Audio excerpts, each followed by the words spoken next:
सुप्रभात मुलांनो, कसे आहात सर्व? मजेत ना? आज आपला मराठीचा क्लास आहे.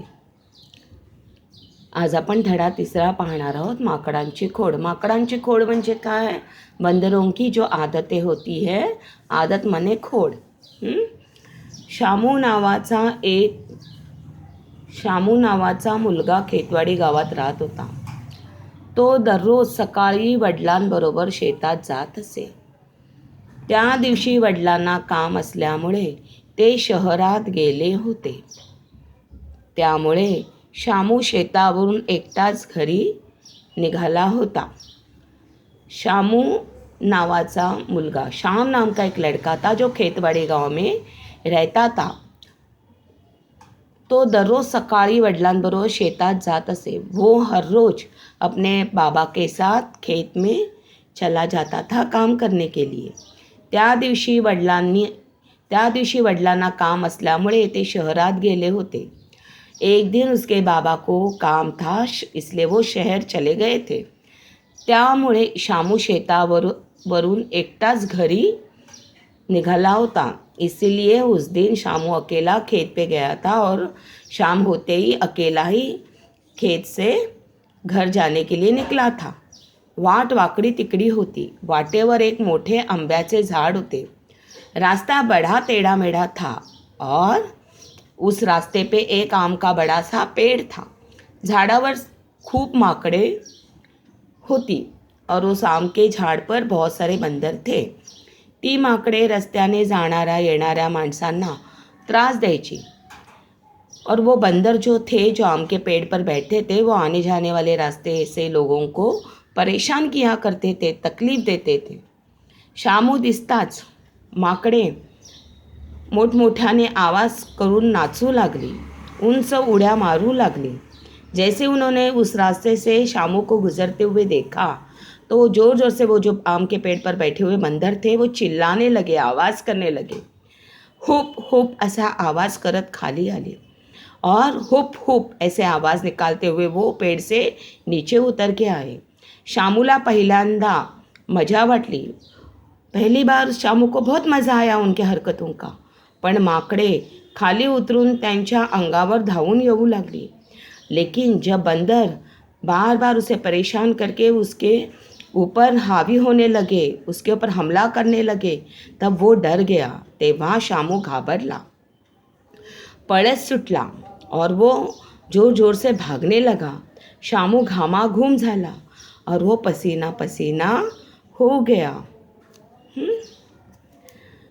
तो डोंगरावर धावू लागला. तिथे एक शंकराचे मंदिर होते.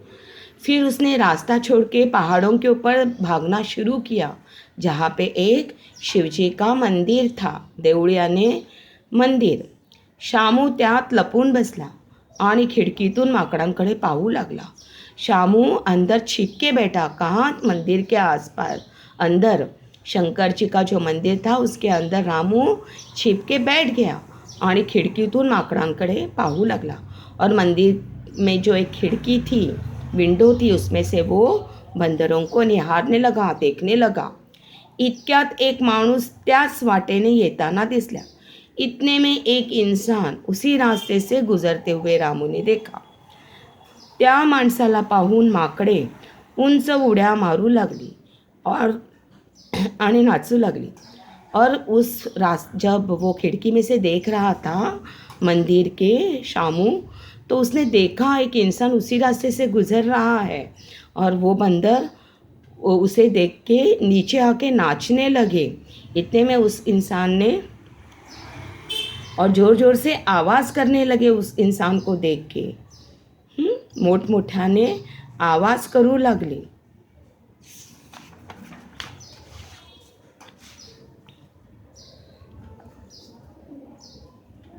त्या माणसाच्या अंगावर धावून जाऊ लगली और जो इंसान उस रास्ते से गुजर रहा था उसे देख के वो बंदर नाचने लगे, ज़ोर ज़ोर से चिल्लाने लगे, ज़ोर ज़ोर से आवाज़ें करने लगे और वो बंदर उस इंसान के ऊपर बार बार जाके हमला करने लगे, परेशान करने लगे. पण तो माणूस घाबरला नाही, पर वो इंसान डरा नहीं. त्याने हातातली काठी गरगर फिरवली। उसने अपने हाथ में जो एक लाठी हमेशा रखता था, वो लाठी उसने आसमान में बहुत तेज़ी से घुमाई। तशी माकड़े घाबरली। जैसे उसने वो लाठी घुमाई, बंदर डर गए और दूर जाके बैठ गए। दूर पळाली, गुपचूप झाडावर जाऊन बसली और दूर भाग गए और अब पेड़ पे जाके बैठ गए। शामू देवळात बसून हे सर्व बघत होता और जो शामूराम का लड़का था जो मंदिर में जाके छिपा था, वो जाके वो सारी घटना देख रहा था कि किस तरह से उस इंसान ने बंदरों को चुप करा दिया था। शामू ने मनात जाणले, शामू को समझ में आया, आपण माकडांना भीत होतो, मैं बंदरों से डरता था म्हणून ती भीती दाखवत होती, इसलिए वो मुझे डरा रहे थे। शामू ने ठरवले, उसने अब तय किया, आता आपण घाबरायचे नाही, अब मुझे डरना नहीं है। तो देवळातून बाहेर पडला, त्याने हातात काठी घेतली और वो मंदिर से बाहर निकल आया शामू, और उसने एक लाठी अपने हाथ में ली आणि चालू लागला और चलने लगा। शामू दिसताच माकड़े पुन्हा रस्त्यावर आली। जैसे पहाड़ी से उतर के शामू रास्ते पे आया तो बंदरों ने उसे आते हुए देखा और वो वापस रास्ते के ऊपर चले आए। ती आता काय करणार हे शामूने हेरले। ती आता काय करणार हे शामू ने हेरले। उसको पता था कि अभी बंदर क्या करने वाले हैं। माकड़े जशी त्याच्या रोखाने आली, जैसे ही उसे देखते ही बंदर उसके पास आने लगे, तशी शामू ने हातातली काठी हवेत उंचावली। उसी वक्त शामू ने अपने हाथ में जो लाठी थाम के रखी थी, उसने हवा में उठाई।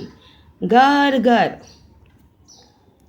गर गर फिरवली। त्याची ती धिटाई पाहून माकडे परत फिरली।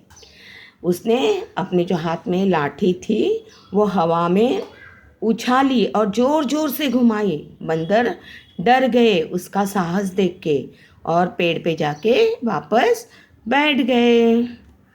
हाँ, तो ये लेसन यहाँ पे ख़त्म हो रहा है। आप भी इस लेसन का अच्छे से अध्ययन करिए और समझने की कोशिश करिए, मज़ा लीजिए इस लेसन का। अब मिलते हैं अगली क्लास में। स्वस्थ रहिए, मस्त रहिए। Thank you.